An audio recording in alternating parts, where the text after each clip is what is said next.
wonderful webinar titled Physical Activity in Children with Disabilities, Facilitators and Barriers. As we all know, anybody who is smart enough can turn out a catastrophe into an opportunity, while somebody who is dumb enough would turn out even a opportunity into a catastrophe.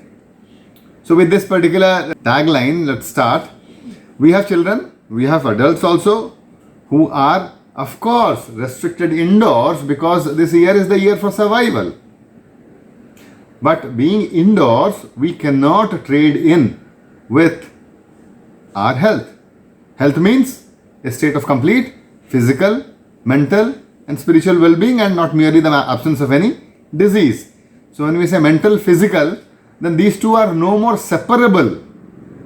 You have a headache, you cannot have a smile here.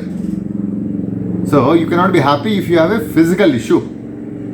For the physical issue to be addressed out, it is very essential that we need to have some exercise, because this body, which is made up of what? Minimum we can see bones, muscles, blood and the respiratory system, which pumps in the energy giving oxygen to all the parts. These all should be activated.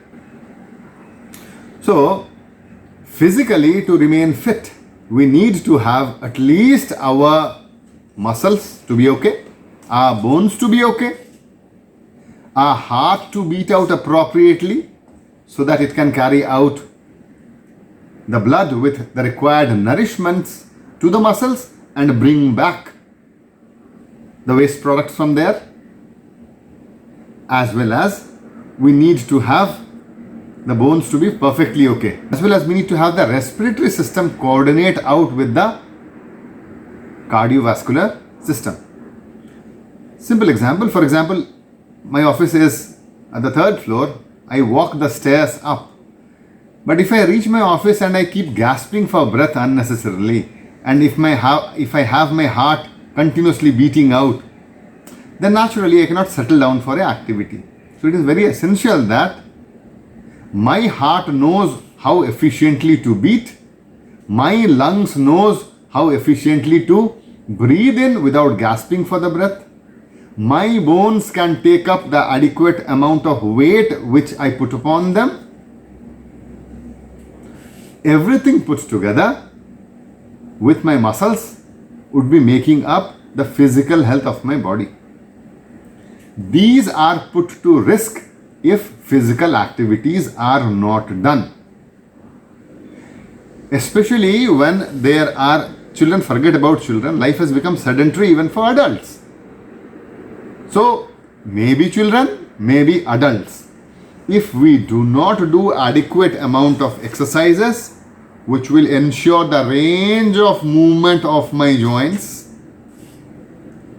which will ensure out the strength of my muscles and bones, it may be weight bearing exercises, or it may be mere pushing up like this and stretching against myself, or if my heart doesn't know how much to beat out and coordinate with the breath, I'll be having issues. So in general, I am not a physiotherapist, but I am the byproduct of a civilization which has lived for 10,000 years.